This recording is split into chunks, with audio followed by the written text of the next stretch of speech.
Renouveler ses instances dirigeantes pour relever les défis après le décès subite du secrétaire général en exercice, c'est en substance le motif de l'Assemblée extraordinaire du groupe des syndicats autonomes GSA tenue le 6 août 2022 à Lomé. Le ministre chargé du travail qui aurait bien voulu présider personnellement ce congrès extraordinaire m'est empêché et qui m'a fait l'honneur de le représenter, vous salue et vous transmet ses salutations.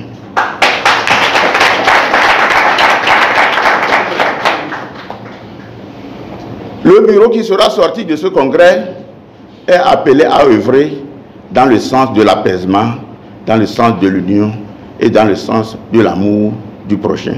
Après l'ouverture par le représentant du ministre du Travail, les membres présents ont échangé autour des postes et responsabilités. Ainsi, un nouveau bureau est mis en place dirigé par un secrétaire général élu par l'ensemble de la majorité pour un mandat de 5 ans renouvelable une seule fois. À la sortie de ce congrès, nous avions pris des résolutions. Les résolutions sont les suivantes. D'abord, il y a eu une crise au niveau de notre centrale, donc Dieu merci que nous avions pu organiser le congrès.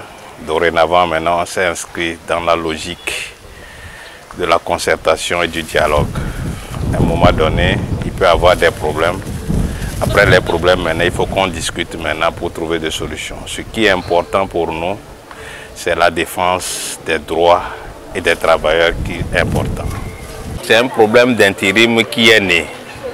Donc le problème d'intérim parce qu'il s'agissait d'un de nos collègues qui ne respectait pas les conditions.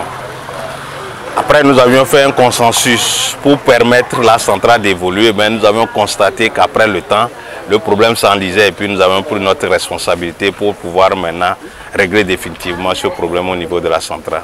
Le grand défi surtout c'est que nous avions compris qu'au niveau de certains de nos membres, ils n'ont pas eu suffisamment de formation au niveau ouvrier, la formation ouvrière. Donc nous allons mettre l'accent sur la formation ouvrière. Seul par la formation ouvrière, je pense que les uns et les autres comprendront et sauront maintenant dorénavant comment est-ce qu'il faut interpréter les thèses, quelle est maintenant la position lorsqu'un problème se pose, comment ils doivent se prendre pour pouvoir régler le problème.